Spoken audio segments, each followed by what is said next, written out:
statement. Yeah, it was a very, very disappointing loss. We become creative on finding ways to give games away. For whatever reason, the football again is not very important to us.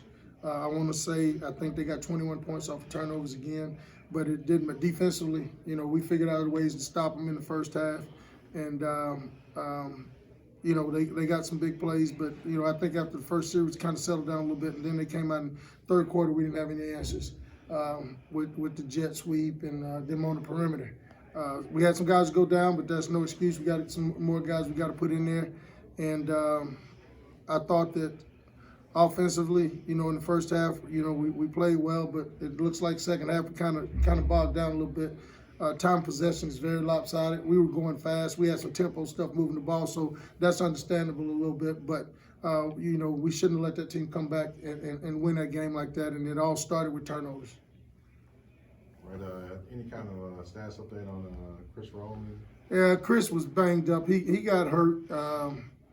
I think on Wednesday, he had a hamstring deal on Wednesday, and it just kind of flared up. And he didn't practice Thursday and Friday. We got him some treatment, and he was able to play in the first half, but it just started to hurt him too bad coming out. Once he got to halftime, adrenaline stopped flowing.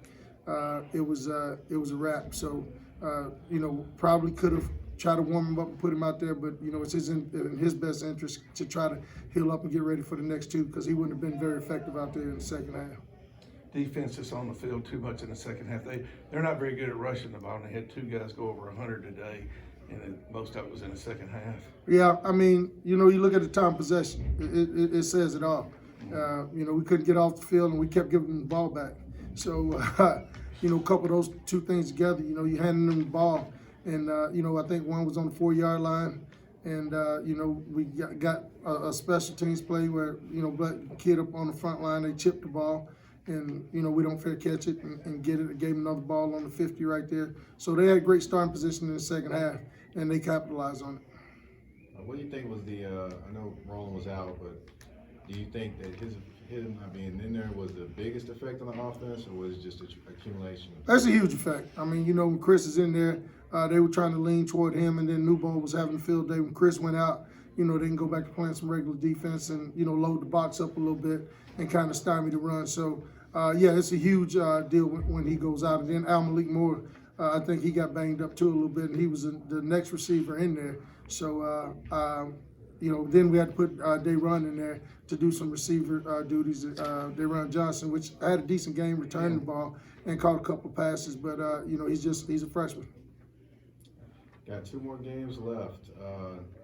Can you share what the focus of the team or the?